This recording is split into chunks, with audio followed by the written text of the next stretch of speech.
ವಚನ ಸತ್ಯ ವಚನ ಭೂಮಿಗೆ ಬಂದ ವಚನ ವಚನ ಸತ್ಯ ವಚನ ಭೂಮಿಗೆ ಬಂದ ವಚನ ಆದಿಯಲ್ಲಿ ಇದ್ದ ವಚನ ನಮ್ಮ ನೋಡ ಬಂದ ವಚನ ವಚನ ಸತ್ಯ ವಚನ ಭೂಮಿಗೆ ಬಂದ ವಚನ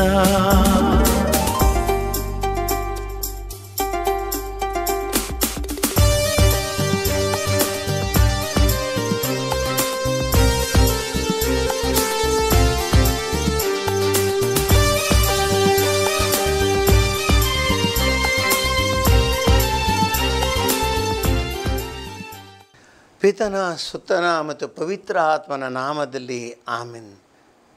ಪ್ರಿಯ ಸಹೋದರ ಸಹೋದರಿಯರೇ, ಈ ದಿನದ ದೇವರ ವಾಕ್ಯದ ಧ್ಯಾನಕ್ಕೆ ನಿಮಗೆಲ್ಲರಿಗೂ ಪ್ರೀತಿಯ ಸ್ವಾಗತ. ವಚನಾಮೃತ ಈ ಕಾರ್ಯಕ್ರಮದಲ್ಲಿ ನಾವು ಇವತ್ತು ಮನುಷ್ಯನ ಒಂದು ಸಮಸ್ಯೆ ಬಗ್ಗೆ ಧ್ಯಾನಿಸೋಣ.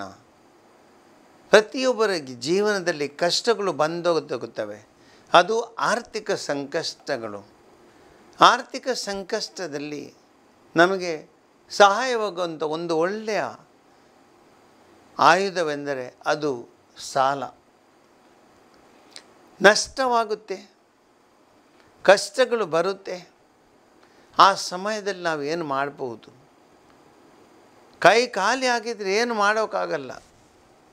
ಆದರೆ ಕೈಯಲ್ಲಿ ಕಾಸಿದ್ರೆ ಏನಾದರೂ ಮಾಡೋಕ್ಕಾಗತ್ತೆ. ಇದು ನಮ್ಮೆಲ್ಲರ ಅನುಭವ. ಹಾಗಾದರೆ ಕೈಯಲ್ಲಿ ಕಾಸಿಲ್ಲದಾಗ, ಸಂಕಷ್ಟಕ್ಕೆ ಒಳಪಟ್ಟಾಗ ನಾವು ಏನು ಮಾಡಬಹುದು? ದೇವರ ವಾಕ್ಯದ ಮೂಲಕ ಧ್ಯಾನಿಸೋಣ. ಲೌಕಿಕ ರೀತಿಯಲ್ಲಿ ಅಲ್ಲ. ಲೌಕಿಕ ರೀತಿಯಲ್ಲಿ ಜನರು ಇವತ್ತು ಮೋಸ ಮಾಡ್ತಾರೆ. ಅದೆಷ್ಟೋ ಜನರು ತಮ್ಮ ಜೀವನದಲ್ಲಿ ಇಂಥ ಸಾಲಗಳನ್ನು ಪಡೆದು ಅಥವಾ ಒಳ್ಳೆಯ ರೀತಿಯಲ್ಲಿ ಕೆಲಸ ಅದೆಷ್ಟೋ ಅವರು ಜೀವನದಲ್ಲಿ ನಷ್ಟಕ್ಕೆ ಒಳಗಾಗಿ ಹೋಗಿದ್ದಾರೆ.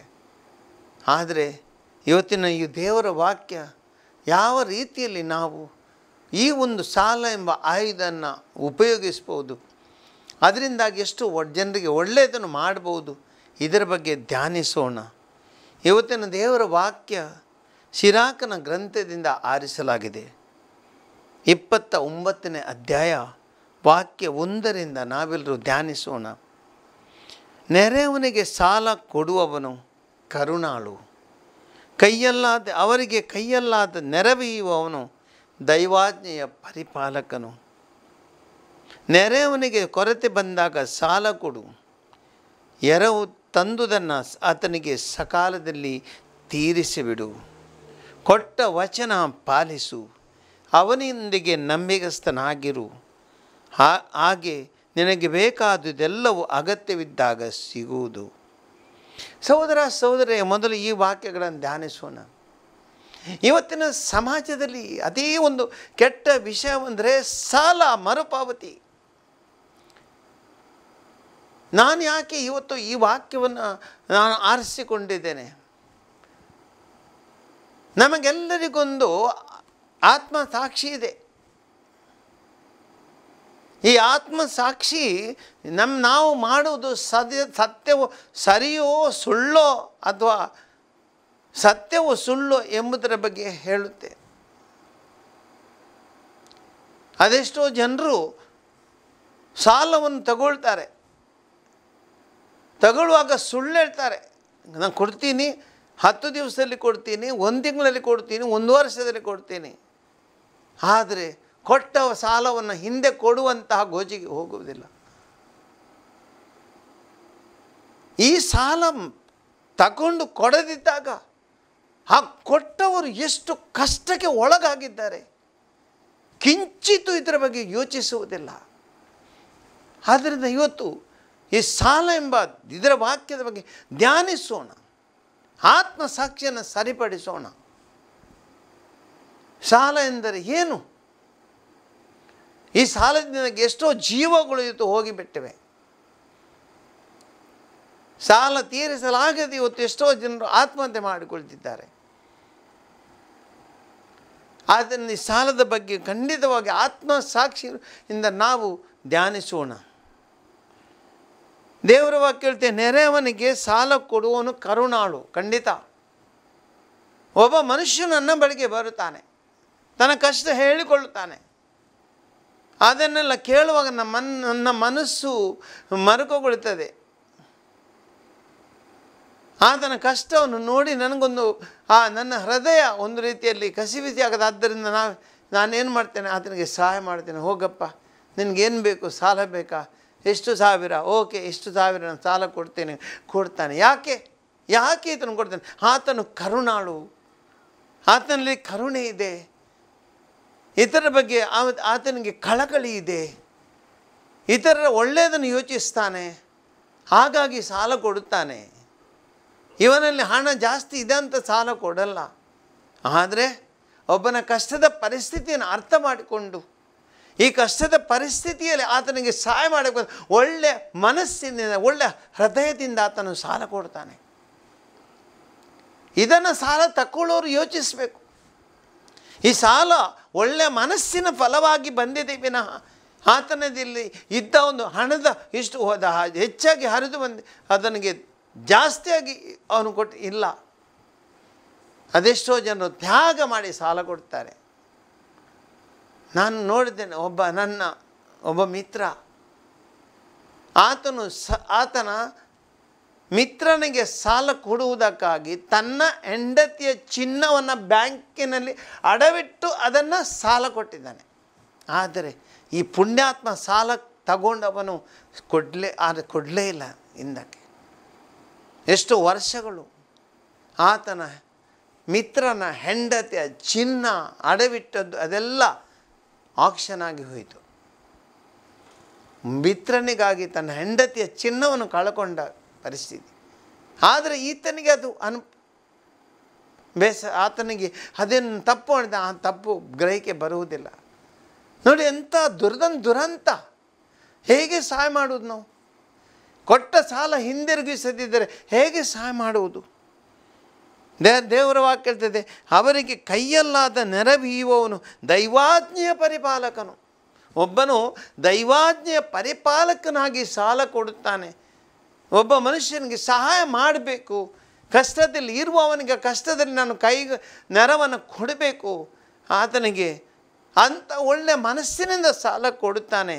ಇದು ದೇವರ ಆಜ್ಞೆಯ ಪರಿಪಾಲಕನಾಗುತ್ತಾನೆ. ದೇವರ ವಾಕ್ಯ ಹೇಳ್ತೇನೆ, ನಿನ್ನ ನೆರೆಯವನು ಕಷ್ಟದಲ್ಲಿದ್ದರೆ ಆತನಿಗೆ ಸಹಾಯ ಮಾಡು. ಹಾಗಾದರೆ ಆತನು ಒಬ್ಬ ಸಾಲ ಕೊಡುವವನು ದೇವರ ಆಜ್ಞೆಯ ಪರಿಪಾಲಕನು. ಹಾಗಾದರೆ ನಿನ್ನ ಕಷ್ಟದಲ್ಲಿ ಸಾಲ ಕೊಟ್ಟವನು ಅವನ ಹತ್ರ ನೀನೇನು ಮಾಡಬೇಕು? ದೇವರ ವಾಕ್ಯ ಹೇಳ್ತದೆ, ಎರವು ತಂದುದನ್ನು ಆತನಿಗೆ ಸಕಾಲದಲ್ಲಿ ತೀರಿಸಿಬಿಡು. ಸಹೋದರಿ, ಸಾಲವನ್ನು ತಗೊಂಡಿದ್ದೀಯಾ? ಈ ಸಾಲದ ಹಣ ನಿನ್ನದಲ್ಲ, ಅದು ಆತನ ಆಸ್ತಿ. ಈ ಆತನ ಆಸ್ತಿಯನ್ನು ಸಾಲ ರೂಪದಲ್ಲಿ ತಗೊಂಡವನು ನಿನಗೆ ಅದನ್ನು ಹಿಂದಿರುಗಿಸಬೇಕಾದ ಕರ್ತವ್ಯ ಇದೆ, ಮಾಡಬೇಕು. ಆತನ ಯಾವುದೇ ವಸ್ತು ನಿನ್ನಲ್ಲಿ ಇಟ್ಟುಕೊಳ್ಳುವಂತಹ ಅಧಿಕಾರ ನಿನಗಿಲ್ಲ, ಅಥವಾ ಅಂತಹ ಒಂದು ತಪ್ಪು ಮಾಡಬೇಡ. ಅದು ಆತನಿಗೆ ಹೋಗಬೇಕು. ಆದ್ದರಿಂದ ಎರವು ತಂದುದನ್ನು ಸಕಾಲದಲ್ಲಿ ಹಿಂತಿರುಗಿಸು. ಮೊನ್ನೆ ತಾನೇ ನನ್ನೊಬ್ಬ ಮಿತ್ರ ನನಗೆ ಮಾತನಾಡುವಾಗ ಹೇಳಿದ, ಫಾದರ್ ನೋಡಿ, ನನ್ನೊಬ್ಬ ಮಿತ್ರನಿಗೆ ನಾನು ಆತನಿಗೆ ಬ್ಯಾಂಕ್ ಸಾಲಕ್ಕೆ ಗ್ಯಾರಂಟಿ ಆಗಿಬಿಟ್ಟೆ. ಗ್ಯಾರಂಟಿಯಾಗಿ ನಾನು ಎಲ್ಲ ಪತ್ರಗಳಿಗೆ ನಾನು ದಸ್ಕತನ್ನು ಕೊಟ್ಟೆ. ಆದರೆ ಆತನು ಸಾಲ ತೀರಿಸಲಿಲ್ಲ. ಬ್ಯಾಂಕಿನಿಂದ ನನಗೆ ನೋಟಿಸ್ ಬಂತು, ಆತನ ಸಾಲ ನಾನು ಕಟ್ಟಬೇಕಾಯಿತು. ಕಟ್ಟಿಬಿಟ್ಟೆ. ಏನು ಮಾಡುವುದು? ನೋಡಿ, ಇಂಥ ಪರಿಸ್ಥಿತಿ ನೋಡಿ. ಒಳ್ಳೆಯ ಮನಸ್ಸಿನಿಂದ ಆತನು ಸಾಲ ಕೊಟ್ಟಿದ್ದಾನೆ. ಆದರೆ ಕೊಟ್ಟ ವಚನ ಈ ಮಿತ್ರ ಪಾಲಿಸಲಿಲ್ಲ. ಆದ್ದರಿಂದ ಇಂಥ ರೀತಿಯಲ್ಲಿ ಮೋಸ ಮಾಡಿಬಿಟ್ರೆ ಸಮಾಜ ಹೇಗೆ ನಾವು ಬದುಕುವುದು? ಸಮಾಜದಲ್ಲಿ ಎಂಥ ಒಂದು ಕೆಟ್ಟತನ ಇವತ್ತು ನೋಡ್ತೇವೆ ನಾವು. ಆದ್ದರಿಂದ ಸಹೋದರ ಸಹೋದರರೇ, ಸಾಲ ಎಂಬ ವಿಷಯದಲ್ಲಿ ನಂಬಿಗಸ್ತರಾಗಿರಬೇಕು, ವಿಶ್ವಾಸ ಉಳ್ಳವರಾಗಿರಬೇಕು, ಮಾತುಗಳನ್ನು ಇಟ್ಟುಕೊಳ್ಳುವವರಾಗಿರಬೇಕು. ನಾನು ಒಂದು ಜೀವನದ ಘಟನೆ ನೆನಪಿಸ್ಕೊಳ್ತೇನೆ. ಯಾರೋ ಒಬ್ಬರು ನನಗೆ, ಫಾದರ್, ಇಂಥ ಒಂದು ನನಗೊಂದು ಸ್ವಲ್ಪ ಒಂದು ಶಾಲಾ ಫೀಸ್ ಕಟ್ಟಲಿಕ್ಕಿದೆ, ಆದರೆ ನನಗೆ ಸ್ವಲ್ಪ ಇಷ್ಟು ಸಾವಿರ ಹಣ ಬೇಕು ಫಾದರ್, ಏನಾದರೂ ಮಾಡಿ ನನಗೆ ಸಹಾಯ ಮಾಡಿ, ಬೇರೆ ದಾರಿ ಇಲ್ಲ. ನಾನು ಕಷ್ಟದಲ್ಲಿ ಸಹಾಯ ಮಾಡಿದೆ. ಆದರೆ ವರ್ಷಗಳು ಕಳೆದರೂ ಆ ವ್ಯಕ್ತಿಯಿಂದ ಸುದ್ದಿಯೇ ಇಲ್ಲ. ವರ್ಷಗಳು ಹೋಗಲಿ, ದೇವರು ನನಗೆ ಇನ್ನೊಂದು ರೀತಿಯಲ್ಲಿ ಕೊಡ್ತಾರೆ. ಆದರೆ ಸಾಲ ತಗೊಂಡವನು ಅದಕ್ಕೊಂದು ಬದ್ಧತೆ ಇದೆ ಅಂತ ತೋರಿಸ್ಬೇಕಲ್ವೇ? ಅದು ಇಲ್ಲ. ಆದ್ದರಿಂದ ಇವತ್ತು ಸಮಾಜದಲ್ಲಿ ಎಷ್ಟೋ ಒಳ್ಳೆಯ ಮನುಷ್ಯರು ಸಹಾಯ ಮಾಡದ ಪರಿಸ್ಥಿತಿಯಲ್ಲಿದ್ದಾರೆ. ಯಾರಿಗೆ ಸಹಾಯ ಮಾಡೋದು? ಒಬ್ಬ ಮನುಷ್ಯನ ಒಳ್ಳೆತನ ದುರುಪಯೋಗಿಸಿಕೊಂಡವರು ಇಂಥ ವ್ಯಕ್ತಿಗಳು ಸಮಾಜಕ್ಕೆ ಕಂಟಕವಾಗುತ್ತಾರೆ.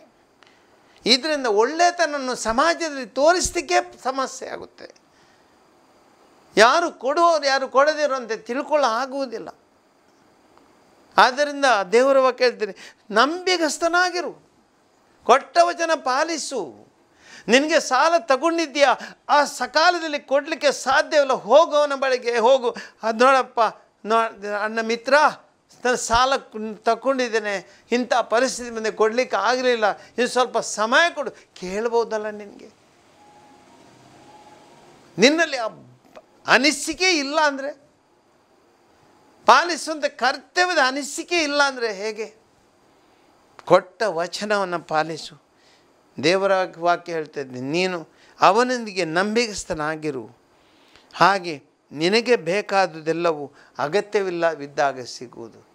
ಸಹೋದರ ಸಹೋದರರೇ, ಒಳ್ಳೆಯ ಮಾತುಗಳು ಇಟ್ಟುಕೊಳ್ತೀಯ, ನಿನ್ನ ದೇವರನ್ನ ಜೀವನದಲ್ಲಿ ನಿನ್ನನ್ನು ಆರಿಸ್ತಾರೆ. ಯಾವಾಗ ಬೇಕು ನಿನಗೆ ಸಹಾಯ ಸಿಗುತ್ತೆ.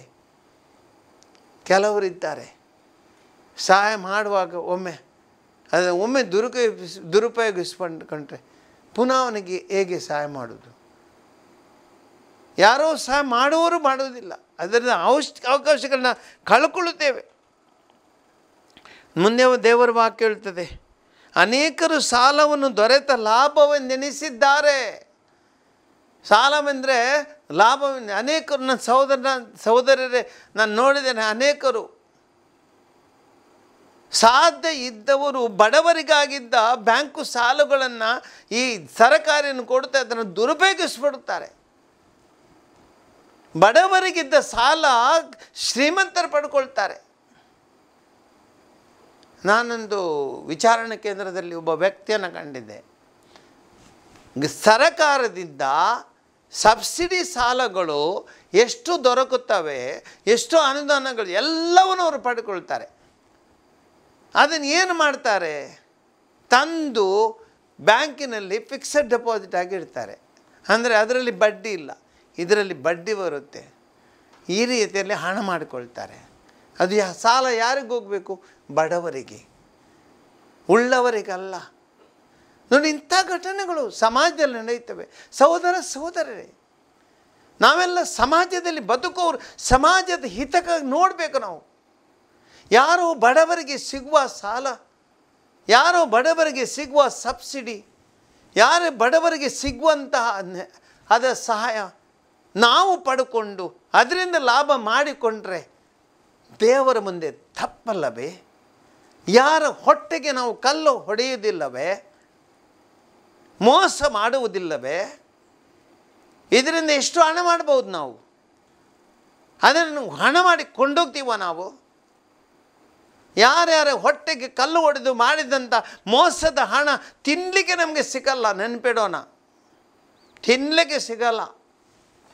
ಒಂದು ದಿನ ನಾವು ಶ್ರೀಮಂತರಾಗ್ಬೋದು, ಆದರೆ ದೇವರು ಇದಕ್ಕೆ ದಾರಿ ಮಾಡಿ ಕೊಡ್ತಾರೆ. ಒಂದಲ್ಲ ಒಂದು ದಿನ ಮೋಸದ ಹಣ ತಿನ್ನಲಿಕ್ಕೆ ನಮಗೆ ಸಿಗಲ್ಲ, ಮೋಸದಿಂದಲೇ ಹೋಗುತ್ತೆ. ದೂದ್ ಕಾ ದೂದ್, ಪಾನಿ ಕಾ ಪಾನಿ,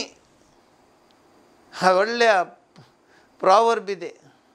ದೂದ್ ಕಾ ದೂದ್, ಪಾನಿ ಕಾ, ಅಲ್ಲಿದ್ದು ಹಾಲಿದ್ದು ಹಾಲು, ನೀರಿದ್ದು ನೀರಿಗೆ. ಹಾಲಿನ ನಿನಗೆ ಸಿಗುತ್ತೆ, ನೀರಿದ್ದು ನೀರಿಗೆ ಹೋಗುತ್ತೆ. ಆದ್ದರಿಂದ ಯಾರು ನಾವು ಸಾಲವನ್ನು ದೊರೆತಂದು ಲಾಭ ಎಂದು ಅನಿಸಿಕೊಳ್ಳುತ್ತೇವೆ, ಯಾತ್ರೆ ಇತರರಿಗೆ ಮೋಸ ಮಾಡುತ್ತೇವೆ, ಇದು ಖಂಡಿತವಾಗಿಯೂ ಮೋಸ. ದೇವರು ಇದನ್ನು ಮೆಚ್ಚುವುದಿಲ್ಲ. ಆದ್ದರಿಂದ ಯಾರಾದರೂ ಸಾಲವನ್ನು ತಗೊಳ್ಳುವಾಗ ಅದು ನನಗೆ ಲಾಭ ಹೋಗುತ್ತೆ, ನನಗೆ ಅದರಿಂದ ಒಳ್ಳೆಯದಾಗುತ್ತೆ, ಇತರರಿಗೆ ಮೋಸ ಮಾಡಿ ನಾನು ಒಳ್ಳೆಯದಾಗ್ಬಂದ ಯೋಚಿಸ್ತೀರ, ತಪ್ಪು. ತಗೊಳ್ಬೇಡಿ ಆ ಸಾಲ, ತಗೊಳ್ಬೇಡಿ ಆ ಸಾಲ ಅಂತ ಒಂದು ತಪ್ಪು ಮನಸ್ಥಿತಿ ಬೇಡ. ಸಮಾಜಕ್ಕೆ ಒಳ್ಳೆಯದನ್ನು ಮಾಡೋಣ, ಮೋಸಗಾರರಾಗುವುದು ಬೇಡ. ನಾವು ತಮಗೆ ಸಹಾಯ ಮಾಡಿದವರಿಗೆ ತೊಂದರೆ ಕೊಟ್ಟಿದ್ದಾರೆ. ದೇವರ ವಾಕ್ಯದ ಮುಂದೆ ತಮಗೆ ಸಹಾಯ ಮಾಡಿದವರಿಗೆ ತೊಂದರೆ ಕೊಟ್ಟಿದ್ದಾರೆ. ಅದೆಷ್ಟೋ ಜನ ಯಾವಾಗ ನೀನು ತಗೊಂಡ ಸಾಲವನ್ನು ಹಿಂದೆ ಕೊಡುವುದಿಲ್ಲ, ಆ ಸಾಲ ಕೊಟ್ಟವರಿಗೆ ತೊಂದರೆ ಕೊಡ್ತಾ ಇದ್ದೀಯಾ, ಉಪದ್ರ ಕೊಡ್ತಾ ಇದ್ದೀಯಾ, ನೋವುಂಟು ಮಾಡ್ತಾ ಇದ್ದೀಯಾ. ನಿನ್ನ ಆತ್ಮ ಸಾಕ್ಷಿ ನಿನಗೆ ಹೇಳಬೇಕು, ಕೊಟ್ಟ ಸಾಲವನ್ನು ಹಿಂದಿರುಗಿಸು, ಮೋಸ ಮಾಡಬೇಡ, ಮೋಸ ಮಾಡಬೇಡ. ಕೊಟ್ಟ ಸಾಲ ಆತನದು, ಆತನಿಗೆ ಕೊಡು. ಆತನ ದುಃಖಕ್ಕೆ ಕಾರಣ ಆಗಬೇಡ.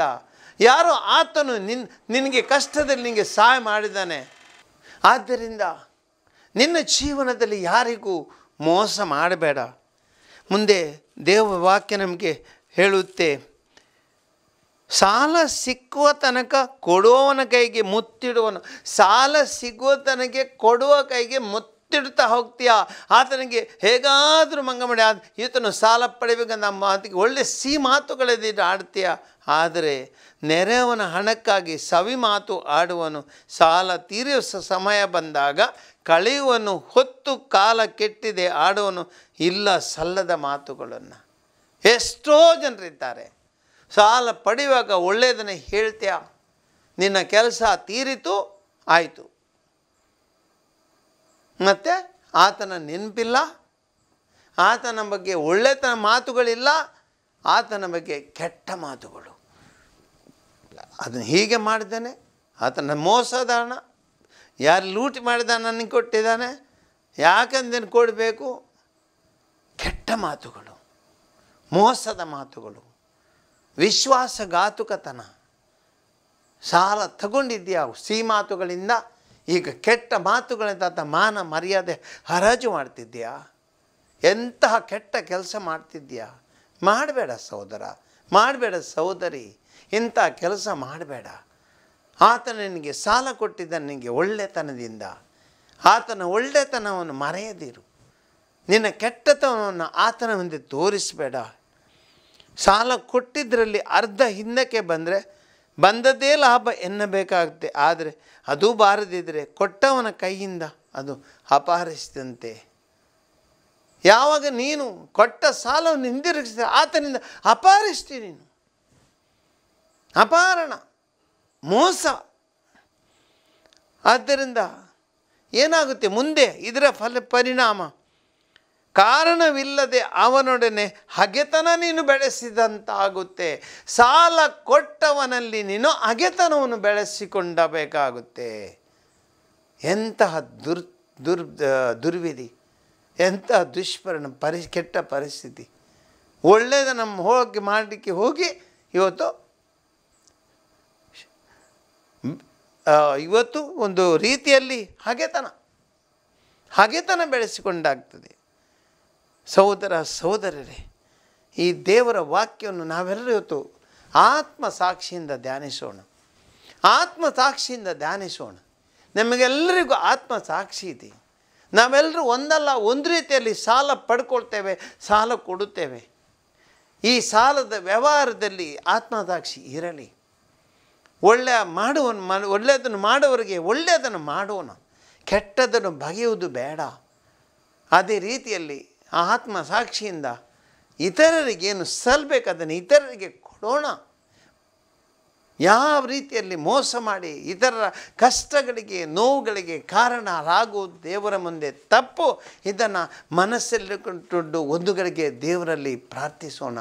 ದಯಾಮಯಿ ದೇವರೇ, ಇವತ್ತಿನ ಈ ದೇವರ ವಾಕ್ಯದ ಧ್ಯಾನದ ಮೂಲಕ ನಮ್ಮ ಜೀವನದಲ್ಲಿ ಸಾಲ ಎಂದರೇನು, ಈ ಸಾಲವನ್ನು ಯಾವ ರೀತಿಯಲ್ಲಿ ನಾವು ಇತರರಿಗೆ ನಾವು ಹಿಂದಿರುಗಿಸಬೇಕು, ಇದರಲ್ಲಿ ಏನು ಬದ್ಧತೆ ಇದನ್ನು ನಾವು ತೋರಿಸಬೇಕು, ನಮ್ಮ ಒಳ್ಳೆಯತನವನ್ನು ಯಾವ ರೀತಿಯಲ್ಲಿ ನಾವು ಇತರರಿಗೆ ತೋರಿಸಬೇಕು ವಿನ ಕೆಟ್ಟ ಆತ್ಮಸಾಕ್ಷಿಯಂತೆ ನಡೆದುಕೊಳ್ಳಬೇಕು ವಿನ ಕೆಟ್ಟದನ್ನು ಮಾಡಿಕೊಂಡು ನಾವು ಯಾವತ್ತಿತರರಿಗೆ ಮೋಸ ಮಾಡದಂತೆ ಇತರರ ದುಃಖಕ್ಕೆ ಕಾರಣವಾಗದಂತೆ ನಡೆದುಕೊಳ್ಳೋರು ಒಳ್ಳೆಯ ಮನಸ್ಸು ನಮಗೆ ಕೊಡಿರಿ, ನಮ್ಮಲ್ಲಿ ಸದ್ಬುದ್ಧಿಯನ್ನು ಬೆಳೆಸಿರೆಂದು ನಾವು ನಿಮ್ಮಲ್ಲಿ ಪ್ರಾರ್ಥಿಸ್ತೇವೆ. ಆಮೆನ್.